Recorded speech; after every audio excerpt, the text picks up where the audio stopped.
My mother had stroke 10 years ago.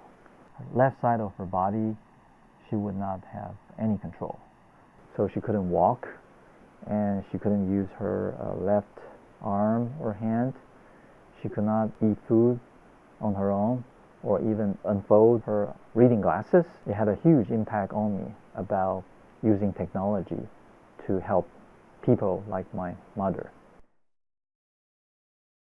The statistics are overwhelming as it relates to people that have suffered stroke and have lost some use of their hand or arm or leg. In many cases, results in a reduced quality of life and increased need for assisted care. The initial iteration will be called GripX, and the intention is to develop a solution to help those who've lost full use of their hand or arm. People that don't have a lot of dexterity in their hands, they struggle doing like bimanual tasks on a daily basis, and the idea is to have this robot that they can wear on their forearm, and it can help them perform these bimanual tasks. So ideally you want it to look like a hand.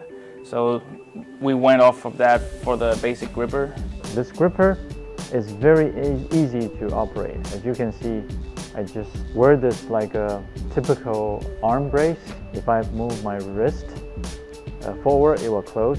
Move my wrist back, it's going to open the gripper.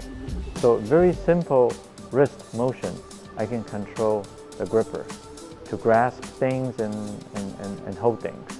I can easily open it, make it wide open, and make it close, grab onto the jar, and I can use my normal functioning hand to remove the cap.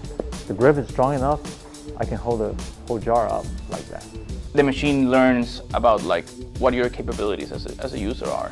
So as I mentioned, if my range of motion for the wrist is very small, the machine becomes very sensitive to motion and can like use that to be, to actuate better.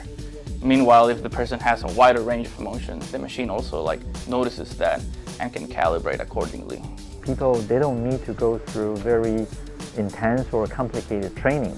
When you need to use any typical medical devices, you need to go through some training. But with this, hopefully just like a kitchen appliance, we see a great deal of functionality that we can add to it. In its first iteration, will be simple gripping function for a variety of different tasks.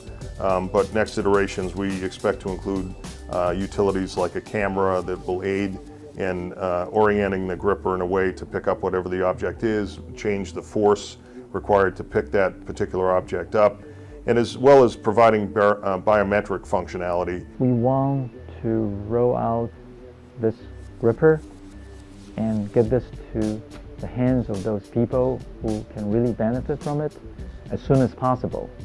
We want people to understand and be aware that there's this helping hand, so to speak, exists, and they can easily acquire this and start using this in their daily life.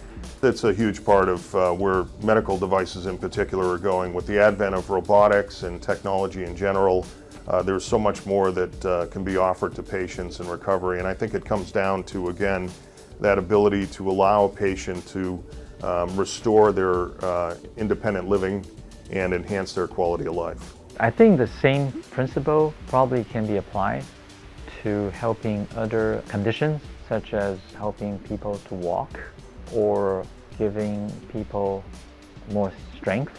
There are many, many possibilities. And we hope this is just one example of using the robotic technology to help people. As these things go, the more we interact with the community and the more we like put out the product and get feedback, the more we realize that, oh, this can be much useful to a bigger group of people. My career has predominantly been startup businesses that have brought advanced technology to market. In most cases, it's been in more industrial applications. This is the first time where you can really see the direct impact on individual lifestyle and the human impact of it, if you will, and that to me is very motivating and makes me very enthusiastic about where we can go with this.